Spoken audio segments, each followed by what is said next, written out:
आज शहर में आध्यात्मिक चेतना को जागृत करने के लिए भव्य श्रीमद् भागवत महापुराण कथा एवं ज्ञान यज्ञ का आयोजन होने जा रहा है। यह भव्य धार्मिक अनुष्ठान 15 जुलाई 2026 से 22 जुलाई 2026 तक संचालित किया जाएगा। इस 8 दिवसीय ज्ञान यज्ञ में कथा व्यास के रूप में ब्रजधाम पीठाधीश्वर श्रीमद जगत गुरु रामानुजाचार्य जी महाराज, स्वामी अनंताचार्य जी, अध्यक्ष अंतर्राष्ट्रीय मानव कल्याण एवं रामानुज भावन भूत संघ श्री राधा कुंज बिहारी धाम वृंदावन अपने श्रीमुख से कथा की रसधारा प्रवाहित करेंगे। कार्यक्रम की शुरुआत एक भव्य एवं आकर्षक कलश यात्रा के साथ हुआ। इसके पश्चात प्रतिदिन सायं 4 बजे से रात्रि 8 बजे तक भक्तगण कथा श्रवण का लाभ उठा सकेंगे। यह आध्यात्मिक आयोजन पादरी बाजार क्षेत्र के सैवी एक्सोटिका पादरी बाजार में आयोजित किया जा रहा है। इस धार्मिक अनुष्ठान के मुख्य आयोजक सावित्री देवी जायसवाल हैं। पूर्व राज्य मंत्री 321 पिपराइच विधानसभा क्षेत्र से नेतृत्व करने वाले जितेंद्र कुमार जायसवाल उर्फ पप्पू भैया एवं अनीता जायसवाल तथा सावित्री हॉस्पिटल एवं रिसर्च सेंटर के CMD डॉक्टर ब्रिजेश कुमार जायसवाल एवं प्रियंका जायसवाल सहित समस्त जायसवाल परिवार इस कार्यक्रम की तैयारियों में पूरी श्रद्धा से जुटा हुआ है।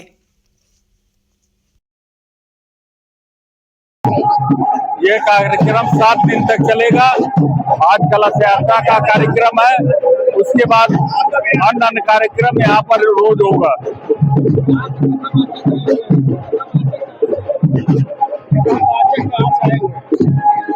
ये वृंदावन से आए हुए लोग, पूरे गुरु जी और सभी लोग, और बहुत अच्छा कार्यक्रम होगा।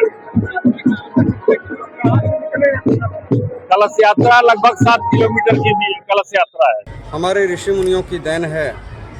देश की आर्थिक, सामाजिक और न्यायिक हर तरह के उत्थान के लिए ही किसी भी प्रकार का धार्मिक आयोजन किया जाता है। और हमारे भारतवर्ष में जितने भी धर्म ग्रंथ हैं, ऋषि मुनियों ने, ऋषि शब्द से ही अंग्रेजी में रिसर्च शब्द आया है।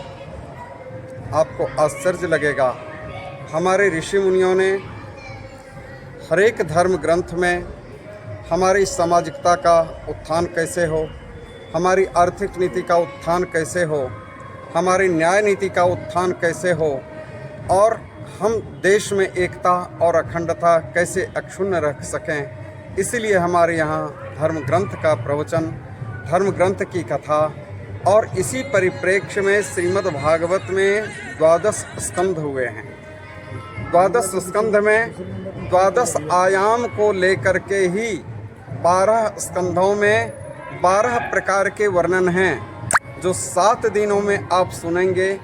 हमारे देश में, हमारे धर्म ग्रंथ में छोटे से छोटे जीव के उत्थान के लिए, जिसे आज दलित कहते हैं, हालांकि दलित तो कोई आज नहीं है, भगवान की कृपा से, भगवान के दृष्टिकोण में कोई दलित नहीं होते हैं। हम संतों के दृष्टिकोण में कोई न दलित होते हैं, न कोई छोटे होते हैं, न कोई बड़े होते हैं। भगवान के दृष्टिकोण में सभी सम होते हैं, बराबर होते हैं। इसी को भगवान श्री कृष्ण ने गीता में कहा है, समत्वम योगमुच्यते।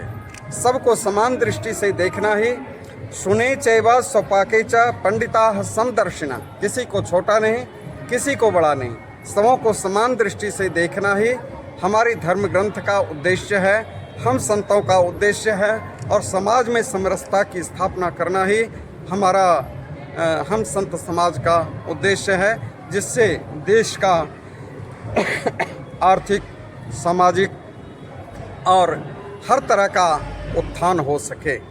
महाराज जी, अगर देखा जाए, कोई भी अगर कथा शुरू होती है तो कलश यात्रा की जाती है। क्यों कलश यात्रा की जाती है? कलश मंगल सूचक है। कलश में लक्ष्मी का वास है। जब भी कोई कार्य करते हैं तो मंगलाचरण होता है, मंगल गीत गाया जाता है।